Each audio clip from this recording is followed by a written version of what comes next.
Well, good morning. This is Barry Odell with the Church of Christ at Mammoth Spring Facebook page, and it's Wednesday morning, December 29th, 2021.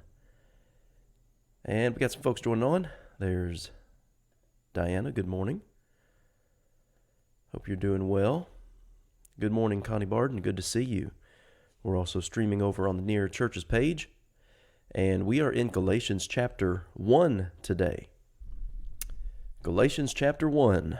And we are studying about, or Paul's writing about, and we're reading about, hey, Brandon Runts, good to see you. We're reading about his apostleship, the defense of his authority as an apostle, and his, look at this.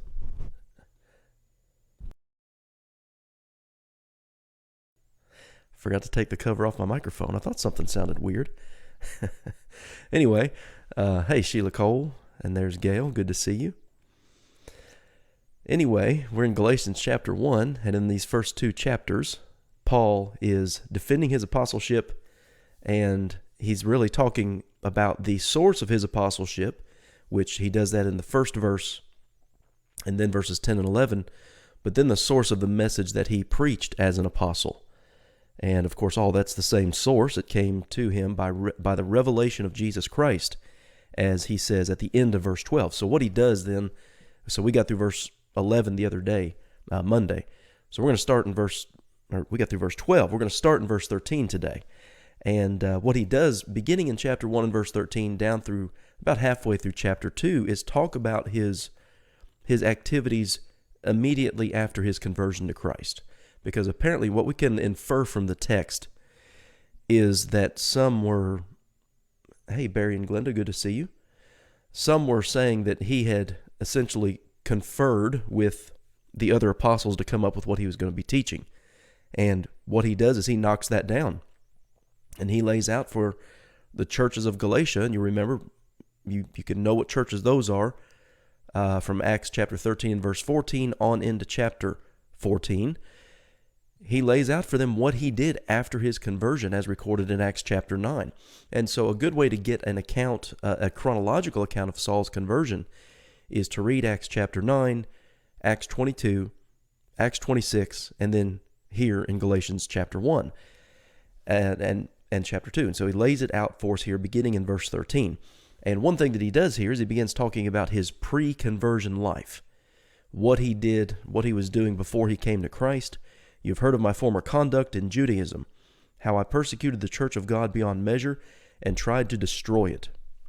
There in verse 13, in the margin of my Bible, I have written out to the side Acts 26, 9 through 11, where Paul's standing before King Agrippa, and he tells him that he compelled people to blaspheme the name of Christ. And that word compel in the Greek language means to force with physical violence.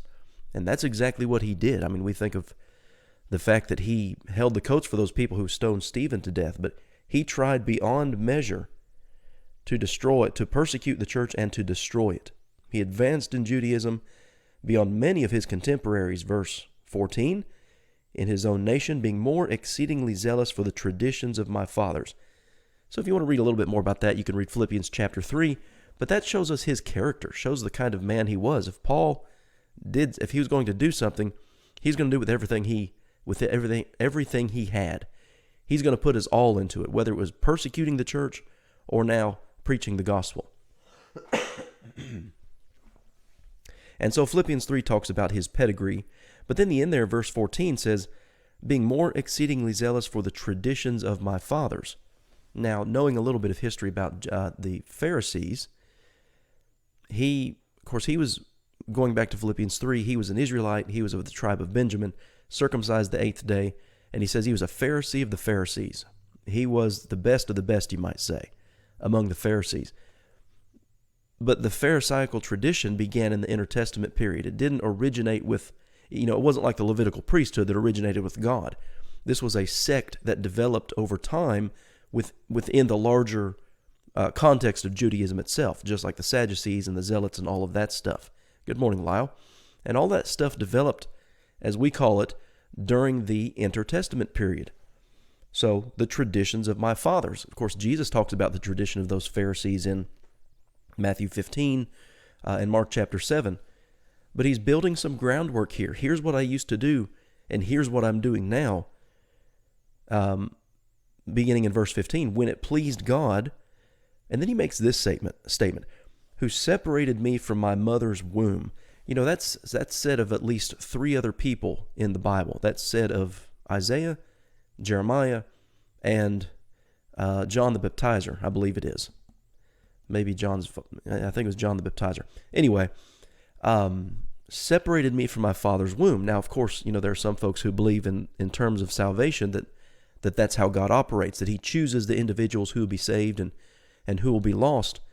That's not what Paul's talking about here. Again, he's talking about his work as an apostle.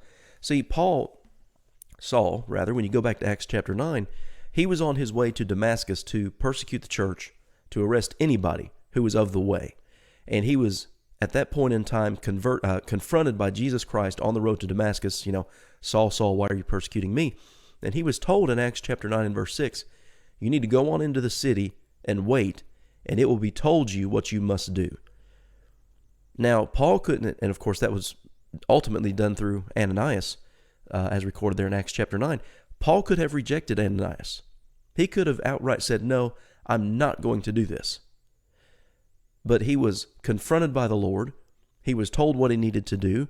And being the type of person that he was, I think Saul, was one of those who, when confronted with truth, he was honest enough to change. And obviously that's how his life worked out.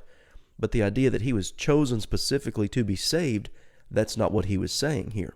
He was separated from his mother's womb. Here's the way I look at it, the way I've explained it before. Hey, good morning, Miss Barbara. Good to see you. In terms of him being separated from his mother's womb, God, okay, well, first of all, you have to acknowledge the foreknowledge of God, okay? And how many of us are willing to step out and expound upon the depths of the foreknowledge of God? I'm not willing to do that. But God is God, and God is all-knowing, and God is all-powerful. And Saul, being a Jewish man, a Pharisee of the Pharisees, an extremely zealous individual, as he says here, exceedingly zealous, and advancing above everybody that he grew up with, essentially. I think God could see that potential and how it could be used for his cause. And I think that's what we have in the conversion of Saul and what we're dealing with here. Because Paul had to respond to what Saul, I keep calling him Paul.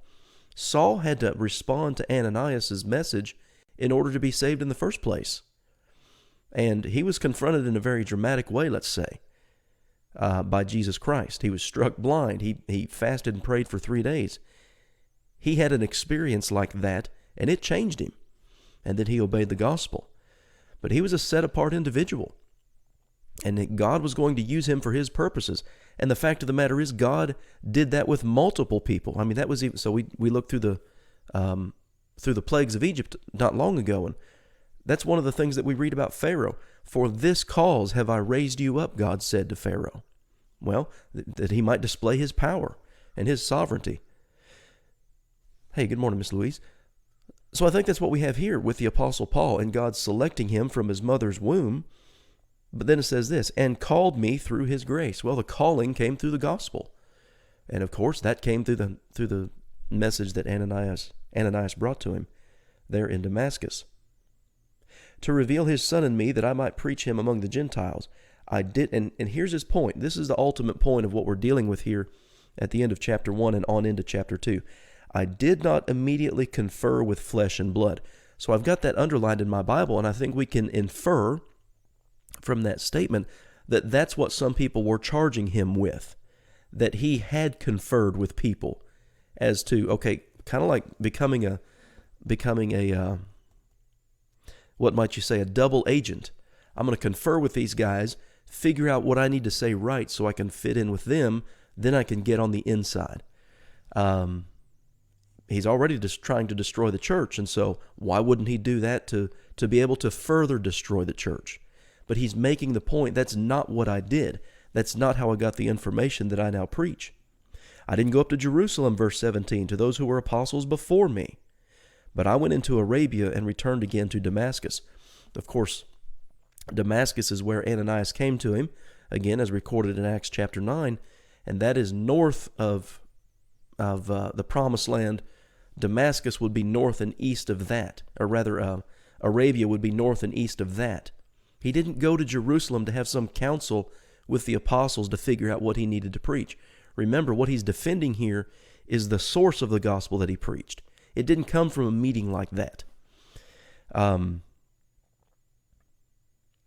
Verse 17, went into Arabia and returned again to Damascus. Well, that's Acts chapter 9. You can write this down. That's Acts 9 and verse 22. And then you get to verse 18. Then after 3 years, I went up to Jerusalem. Well, that's recorded in Acts 9 and verse 26.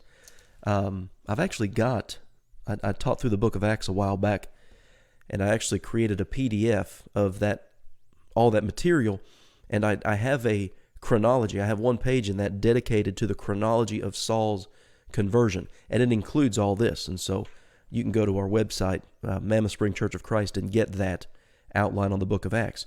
But after 3 years, then he went to Jerusalem. He didn't go there immediately after his conversion. He went there to see Peter and remained with him for about 2 weeks. I saw none of the other apostles. He saw James, the Lord's brother. Now concerning the things which I write to you, indeed before God I do not lie. All he's saying throughout these verses is, I didn't go to other people to learn the gospel. It was given to him directly by the revelation of Jesus Christ. And that's what he said in chapter 1 and verse 12. And that shows the authority of the message that he's been preaching. Again, as opposed to what the false teachers were saying about him in the church.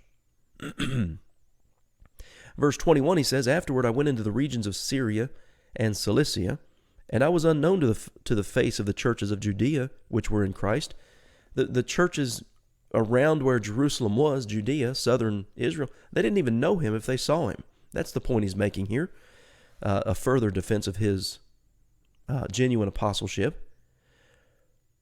But they were hearing only.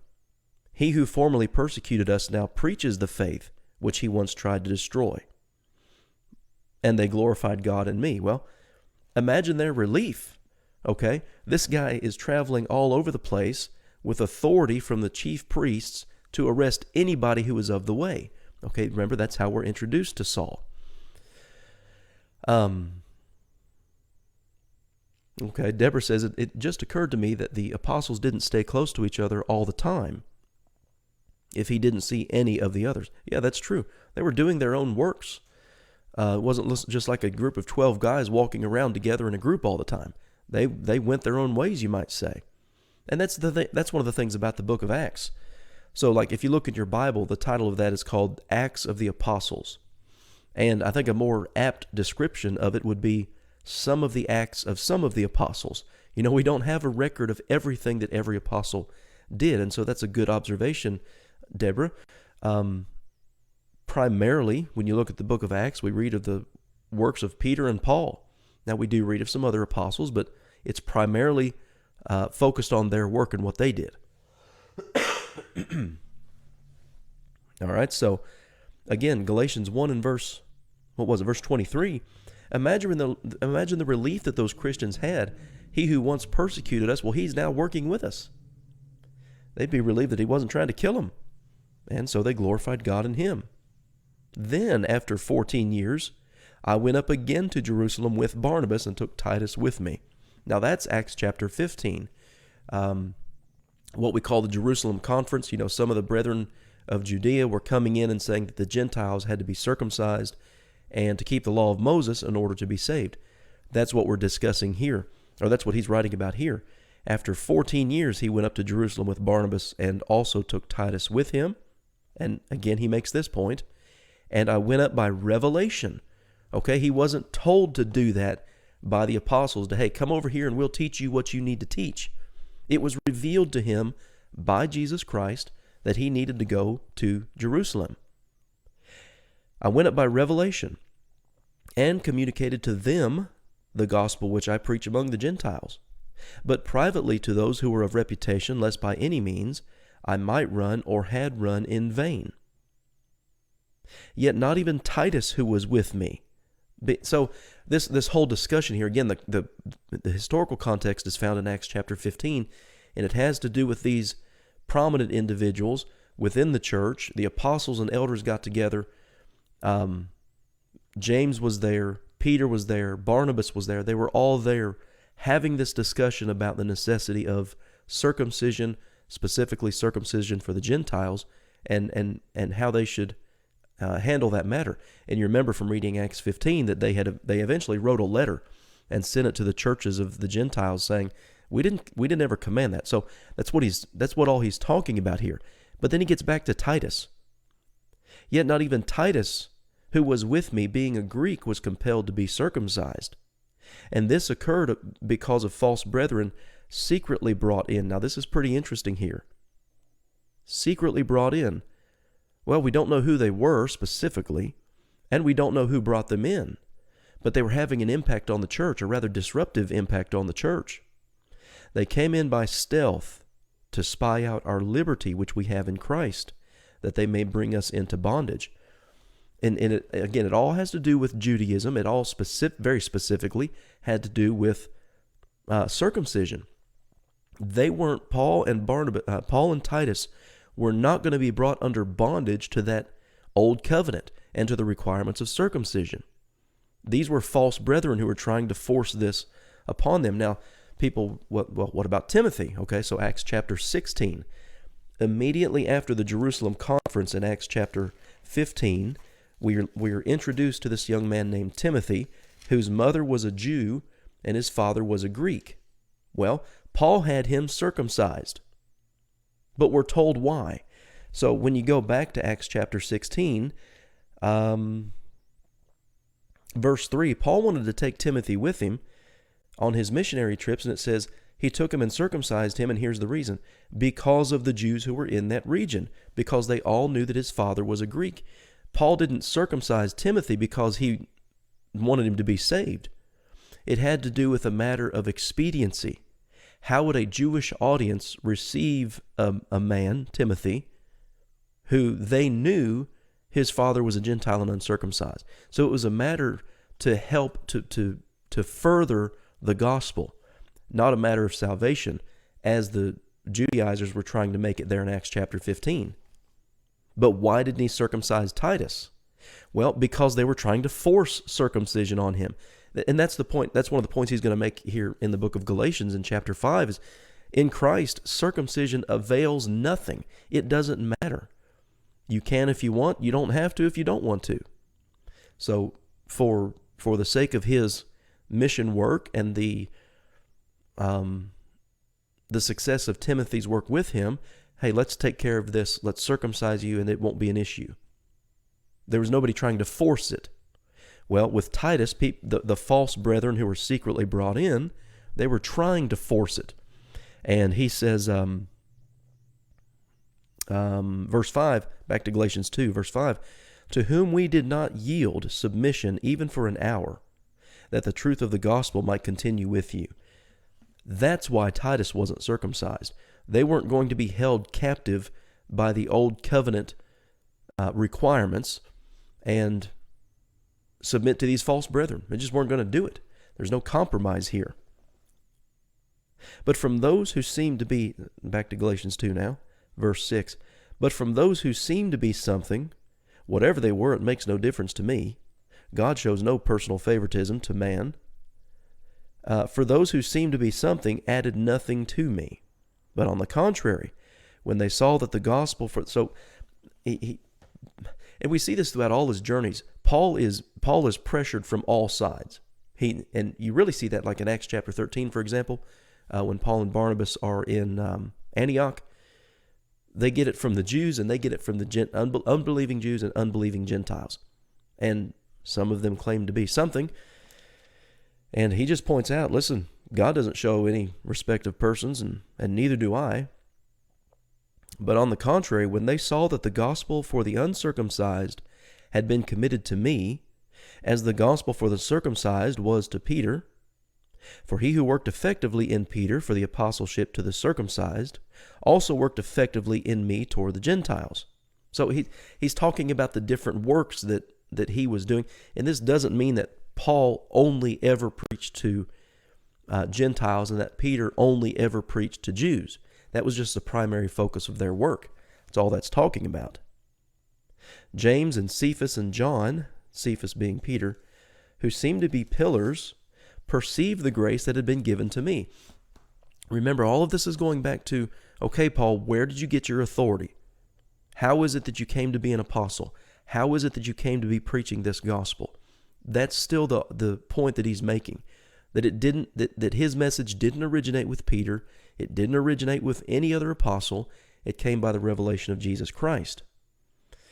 Well, when all the brethren realized that, James and Cephas, these other individuals, when they realized that, he says, they gave me and Barnabas the right hand of fellowship, that we should go to the Gentiles and they to the circumcised. They desired only that we should remember the poor, the very thing which I was also eager to do. So, in essence, kind of like Deborah pointed out, they went their own ways. They went on their own works, let's say, and while doing that, they were still working together. They're still working for the common cause. This remembering the poor, that goes to the end of Acts chapter 11. You can read that, Acts 11, verses 27 through 30. And the funds that were being raised for the poor saints in Jerusalem. So, up to this point, up to Galatians chapter 2 and verse 10, Paul's laying the groundwork for, again, the origin of his apostleship and his reception by revelation from Jesus Christ of the gospel. He didn't confer with anybody else about what he should preach and teach. He got it directly from Jesus Christ. And in that way, he's unique among the apostles because, like I said the other day, on Monday I guess it was, he wasn't with that original 12 that were chosen by Jesus when Jesus was walking on the earth. He was one who was chosen out of season, as he says in 1 Corinthians chapter 15, I think around verse 8 or 9. But that's what he's doing here, is laying the groundwork for his apostleship and his authority for what he's about to write, really in the rest of this letter here to these churches of Galatia. I think we'll stop there. We've gone a little bit over today. I don't see any further questions or comments. Good to see everybody on here today. And, well, I guess that's it. I guess we'll come back tomorrow at 11 o'clock and we'll pick up in Galatians 2 in verse 11. And I think what we'll do tomorrow is just finish chapter 2, because he kind of switches course, you might say, to a topic that really comes up throughout the rest of the book of Galatians, and that is in regard to the law of Moses and the gospel of Christ. So let's just cut it off for here today. Cut it off here for today. How did the ball game go? Well, Connie, there was a ball game played. We'll say that. Hey, Michelle, thanks. You have a good day, too. No, we didn't win yesterday, but we played today at 1:45, so shortly we'll be leaving for another ball game. It's Christmas break. Yeah. All right, guys. Appreciate you being on here today. Hope you have a good day. We'll be live here tonight at Mammoth Spring at 7 o'clock. If you are under the weather, unable to get out, maybe your congregation doesn't have Wednesday night services, well, you can catch our live stream at 7 o'clock Central Time. And tonight we're looking at Psalms 32 and 33. Anyway, appreciate y'all being on here today, and I hope to see you back here tomorrow at 11 o'clock.